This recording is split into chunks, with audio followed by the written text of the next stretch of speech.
Hey guys, it's Lollipop Shawty Bree. Welcome back to my channel. Today we're back in the backyard at, what time is it? 10:40, almost 11 o'clock. It will get darker, so enjoy this lovely blue ambiance of the sky. Today's video is unpopular opinions. Hey. This is unpopular opinions in the music industry.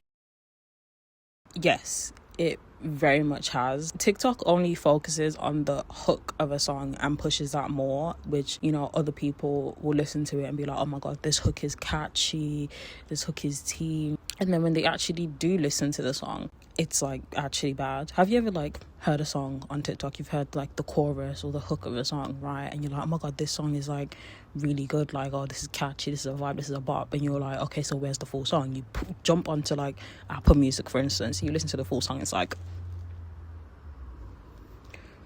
what?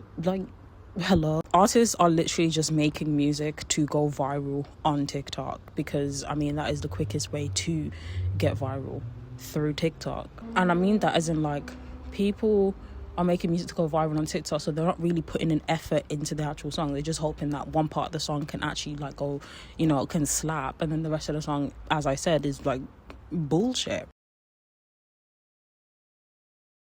Nah, I don't think so, but at the same time, you can tell when an artist's heart is not in it entirely.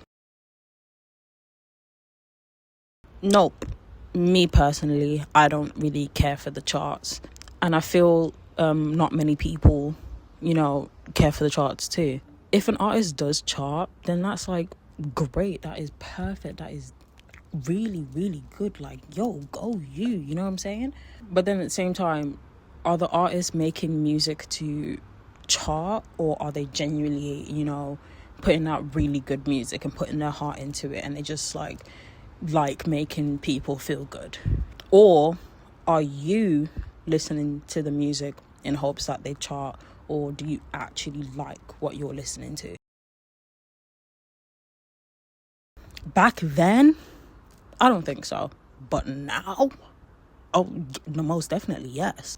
2016 to 2019, I don't think deluxe albums were cash grabs, because it felt more intentional. You'd maybe get 3 to 5 extra songs that either didn't fit the original album, or it just expanded the era properly. It genuinely felt like the extension of a story. Now, yeah, absolutely. A lot of deluxe albums drop 2-3 days after the original, and then it sometimes has 10 extra songs on there. Babe, you should have just released that in the first. It's you're giving us half of an album. You know what? Yeah, it is, but I don't feel it's the listener's fault at all. It's the artist, because what do you mean every minute EP this, EP that, EP this, EP that? What do you mean you've released 15 EPs in one album? Okay, so streaming platforms like Spotify, Apple Music, they count a stream after the first 30 seconds of a song. People do say artists cut out long intros or third verses or bridges or outros. Streaming definitely changed song structure, but I think newer artists feel they have to earn your attention first before they start making long songs. Established artists can afford to let a song breathe because their audience already, trusts them. Let's put it this way. New artists feel they have to prove something before they start making music like Drake or Kehlani or Lil Wayne.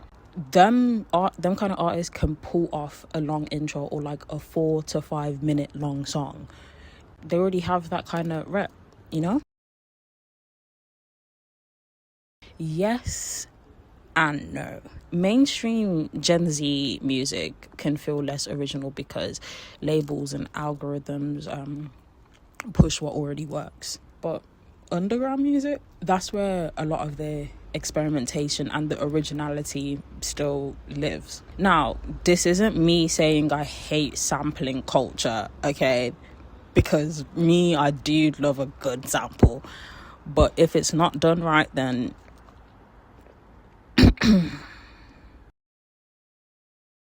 nah, remixes add on to the creativity, I believe.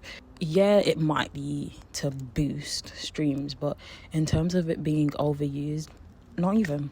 Remixes can give the song a whole new look. If anything, people listen to that more than the original song. I hate that it has become this way, but that's because us listeners allowed it, and then now we're like complaining about it. No, it ain't important to someone who is actively seeking out good music. But to a lot of people, you have to be known for something before you show off your true talent. I feel like they do. If an artist feels like they can just put out a song with just a manager on their team, then that's cool and all. But the minute they join a label, oh no, that's a whole new identity that they've just added to that artist, despite the contract being a whole lot of bullshit. But an artist is able to have a bigger budget, better marketing, stronger connections, tour opportunities, etc. It is a whole new level of exposure, but that doesn't mean all labels are perfect. A lot of contracts can be exploitive as hell. They can limit creative freedom, take huge cuts, and possibly trap an artist if they're not careful. Look, y'all might hate me for this, but I don't think so. If their music is actually good, then cool if they're an industry plant, because they have like a great connection to, you know, the actual music industry. Like, that is perfect. But if their music is shit, why are we paying attention to them in the first place? Like, are you gonna listen to their music? Are you gonna add that to your playlist? Are you gonna continue listening to them?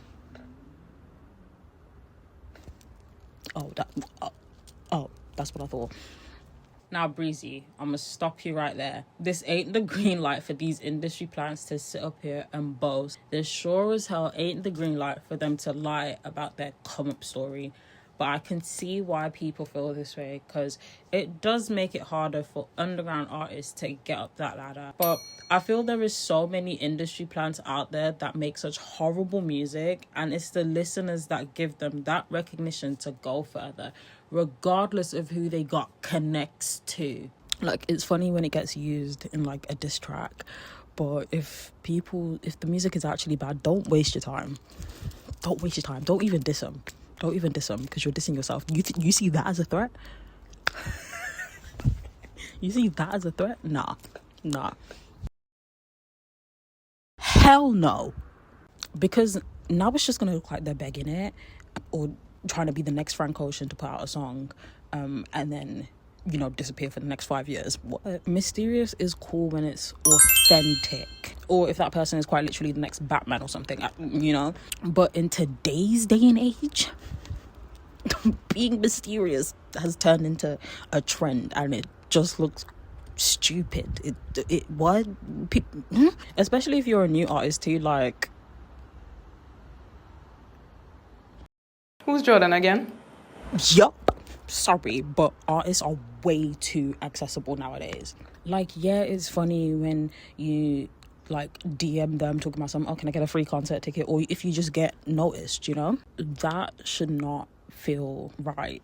Social media brings out the weirdest people. And when you're an artist with millions of people watching your every move, that accessibility becomes, it quite easily turns into parasocial behavior at like crazy.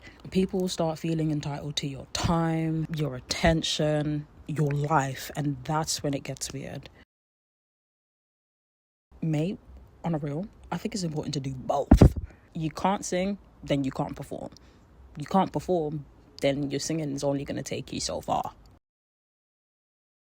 To me, this might be a hot take. Look, from the many shows I've been to, lip sync ain't bad, but come on now, we want to hear like your your vocals. We want to hear some talent, you know what I'm saying? But if an artist lip syncs in like a studio session, for instance, I'm not gonna lose sleep over it. Would I prefer raw vocals?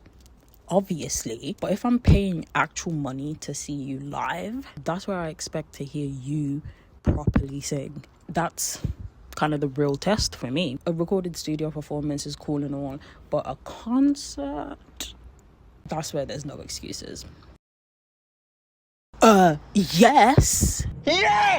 Why does it feel like we have to act as their parent nowadays? These are grown human beings at the end of the day. These are grown adults. They can make their own decisions, make their own mistakes, and, deal with the consequences of that. And let's be real, they already have teams around them, managers, labels, PR, people whose actual job is to guide them. As fans, our role is simple: support them or don't. Of course, we are entitled to our own opinions at the end of the day. That's normal. But the minute the fans start acting like they can dictate what artists can and can't do because they have the mentality of, we made you, that's where it gets weird. Yes, fans play a part in the artist's success story. It doesn't mean you own them or you can control them or you get to think for them. That mindset is ridiculous. Yup. Sometimes artists should respond to fan criticism. And I don't mean every little thing, because not every opinion deserves a response. Some of y'all just be talking to talk. Road work ahead? Yeah, I sure hope it does. But when the fans start acting entitled, obnoxious, or like they run the whole artist's entire life, yeah, I think artists have every right to check that immediately, with immediate effect, ASAP, no rocky, dude. Supporting an artist doesn't mean you own them. Literally, for the last question, same thing. You don't own these artists. It does not mean you have to explain that, like, go into detail with every single decision they make, every single relationship they have, and every outfit, like practically every damn move. Criticism is fine. Yes, no one's knocking criticism, but when you start bashing them and saying that they can't do a single thing right, take that up with the label, not the artist. Like, if you're acting like the unpaid manager, relax, buddy. Like, chill out. What the fuck is up, Kyle? No, what did you say, dude? What the fuck, dude? Step the fuck up, Kyle. Nah, because this one's interesting. Do you think authenticity in music is dead? That's all for today. Let me know if I'm speaking facts or if you think I've just straight up lost my mind. If you agree, cool. If you disagree, even better. Argue with me in the comments. Like, subscribe, do all that YouTube stuff, and I'll catch you in the next one. Bye.